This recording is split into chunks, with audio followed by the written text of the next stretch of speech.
Okay folks, the day has come when the power steering fluid has arrived, so we are going to proceed with flushing the fluid out.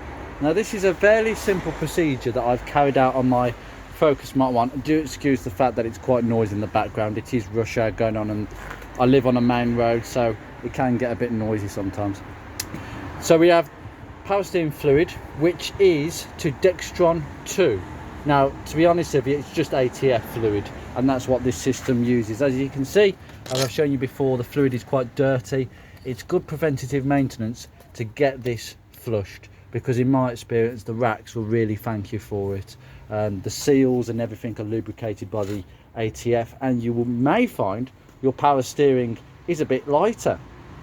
It certainly benefits Focus Smart 1s over there, because they tend to have a heavier power steering system than most cars, so it does benefit to keep it in the best condition and keep the fluid topped up. The good thing is, this is the level that this car came with, which suggests, unless it's been topped up previously, that it doesn't leak ATF fluid, which is a good thing, because the pumps always tend to leak no matter what the car, but this one doesn't. It's nice and dry. Now we've got two pipes. This pipe here is the high pressure pipe.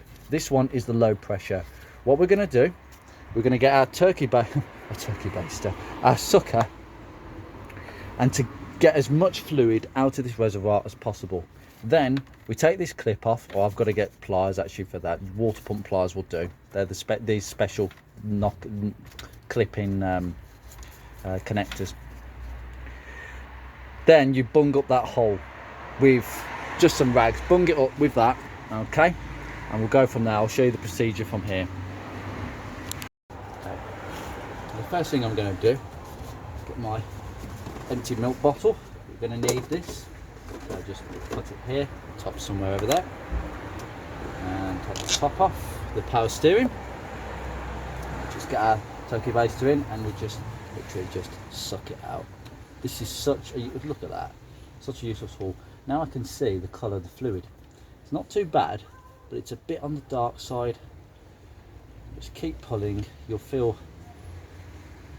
it go loose, and there'll be lots of air at the bottom.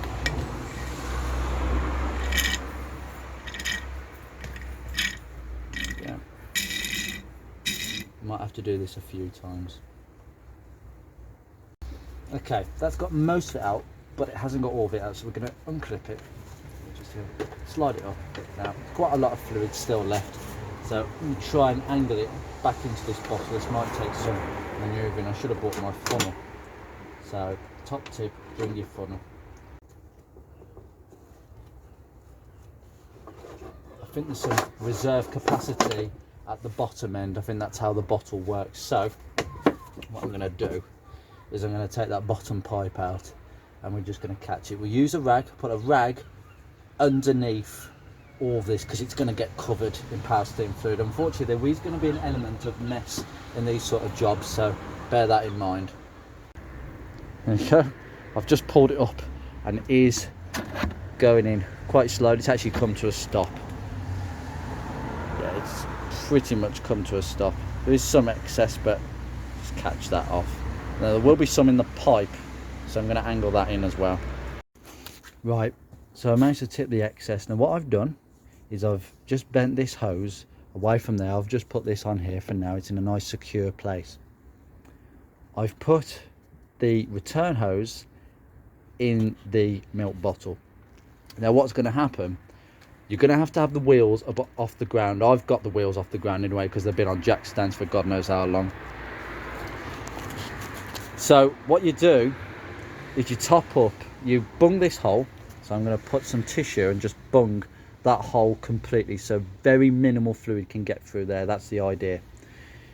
Fill up with a new fluid, and then you can have an assistant, but I've done this on my own so many times. I'm going to do it on my own now.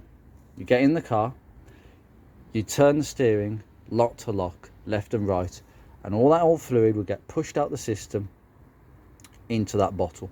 The rack will literally, without the pump working, the rack will work to push that fluid round the cooler, off the back, and straight through the return hose into that bottle. okay? But the idea is that you keep an eye on the level, make sure it doesn't get too low, keep it topped up, and then you'll see a colour change. If it's that bad, like mine, you'll see a colour change quite nicely. Some people say you can do this with the engine running. Don't do that. I've seen so many errors where people have tried that, they're not quick enough, and the power steering pump runs dry. Now, if anybody knows about power steering pumps running dry, all it takes is a few seconds of that pump to run dry and it will make whirring sounds, potentially for the rest of its life until it's replaced. That's how bad it can get. They are not meant to be run dry under any circumstances. This is a safe, low pressured way of doing this. Plus, in a low pressured environment, less mess. You're controlling the mess. You know, when you've got the pump running, oh, you go everywhere. So don't do that. Do it this way. So I'm going to go in the car now. I'm going to bung that hole, fill it up and get going. You know, it comes to something when you have to use water pump pliers to actually crack open your bottles. I've had to do this on a few things from the shops recently. I don't know if the manufacturers are getting really tight with some of their like cider bottles. I find that are really bad. Certain beer glass bottles are also pretty bad. You just puncture the seal.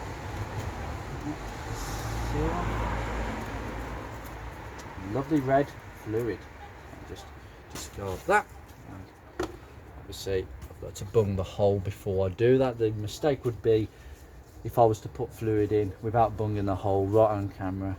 I mean, I'd like to show realism and mistakes, as I've said before many times, but that is not something I would be proud of. I think I would have a bit of a reputation for doing that.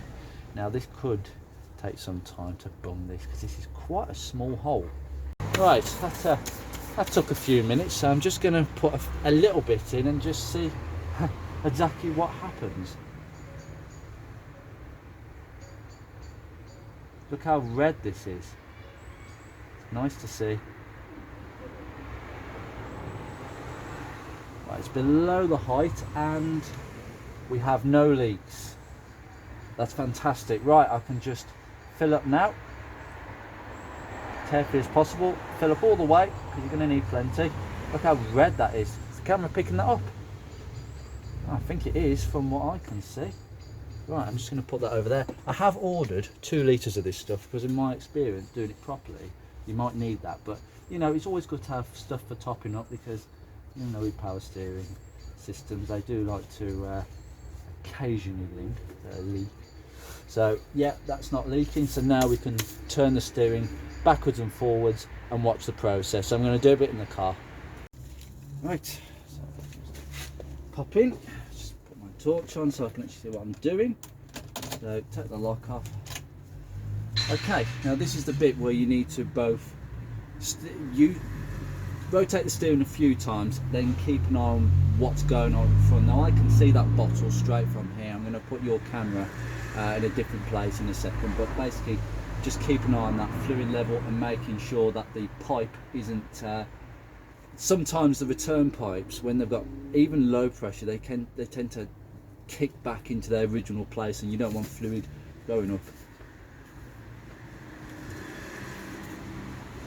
And it's going down already. Just cycle it around. Now obviously when I start the cart for the first time, the end of this procedure will be bleeding it, and it's easy. Just take the cap off and do some locks on the ground, dry steering left to right, just a couple of times, and that will bleed the air out the system, and then just top up.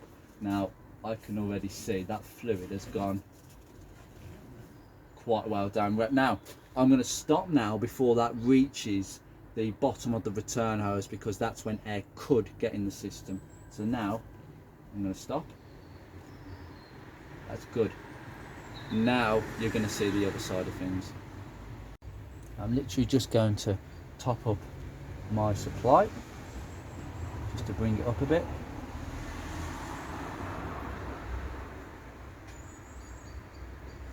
Okay. And again, I'm going to rotate the steering, and you may see something. It is a milk bottle. I've tried to bring it up as much as possible, but some has gone in, so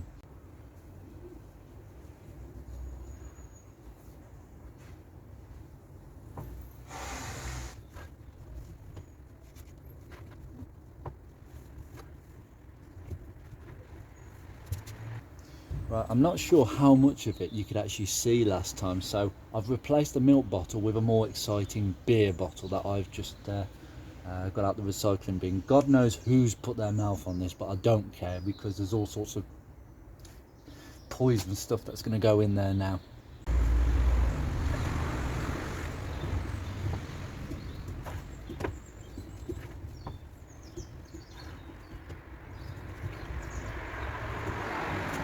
I think we can say that that is the end of that, because that fluid is just as nice a colour as what's going in, pretty much. Now I've done this a couple more times than necessary, so this is exactly what the sort of end result you want. You want to get rid of all the bad stuff. In fact, I'm going to show you the milk bottle. Look at that. Look at what's gone in, look at what's come out. All sorts of wear particles, steering rack, metal. That's why it goes dark so easily and quickly. It does go dark quickly, ATF fluid, but this is possibly the original fluid, or most of it. If it's had leaks, it may have been topped up, but this is always a good preventative maintenance. I'll probably do something similar on the Mark 1 at some point. It doesn't use ATF fluid, it uses a hydraulic fluid. But that is a lot of fluid, and I'm going to leave it there and tidy up. Now obviously this is the point where you have to take the tissue out and put the hose back on. So naturally there's going to be some leakage, but you've got to be quick, and I'm pretty quick. What would have been best if you actually held the bottle, if I put the top back on, right, put the top back on, hold it up, and then literally pull and then push. Come on, there we go. Use gravity, there we go, that's back on, done. Woo! Yeah, so use gravity against you and clean it up. Good thing with ATF fluid, it does leave a nice sheen to everything, like a show and shine sheen, he says. Anyway, clamp back on, so we just get the two ends of the clamp and just squeeze them together, done. Did you hear that? It just clicked back in, done. Bit of ATF fluid came out, but that's okay, that's all on. Brilliant. Now we can just give it a bit of a clean up. Got some wet wipes just in case, but we're all done. So we can remove our rag, and yeah, the fluid is actually at the correct level, so just hook it back in. He says, there we go, done. Just going to clean just around here. There's a bit of muck all around here. Don't want that being in there, so just give it a bit of a wet wipe, and we're done. And we used 1 litre. I've still got a whole litre that is completely untouched. So I overestimated, but then, you know, some systems take a bit more, some take a bit less, and that is a million miles better. You can see on the camera, I block out the light, look how pink and red that is. No darky browny reddy bits. That's exactly what you want. And that was this procedure. Take me about 10 minutes. The most time consuming bit is just making sure it doesn't get too messy and cleaning up any spills, etc. But there wasn't any, because you've just got to use common sense. So I am going to see you very soon in another video. I hope this is really useful. Obviously a lot of my subscribers enjoy Focus Mark 1s. The procedure is exactly the same in the Focus. The bottle, this power steering bottle, is sort of mounted here, and it's exactly the same. The return hose goes straight up to the bottom. You bung the bottom. It is a bit harder because this is on the side, but the return is on the bottom on the Focus. But I'm going to do that at some point in the future, so I'll go through that with you. But it's exactly the same procedure. So we should have really nice power steering. Hopefully, my experience is they're good for the racks, particularly on Focus Mark 1s, but on many cars. Just look after the racks, change the fluid, and don't just change it, flush it. And I've used 1 litre and I've still got a dregs at the bottom. So yeah, take care guys, see you very soon.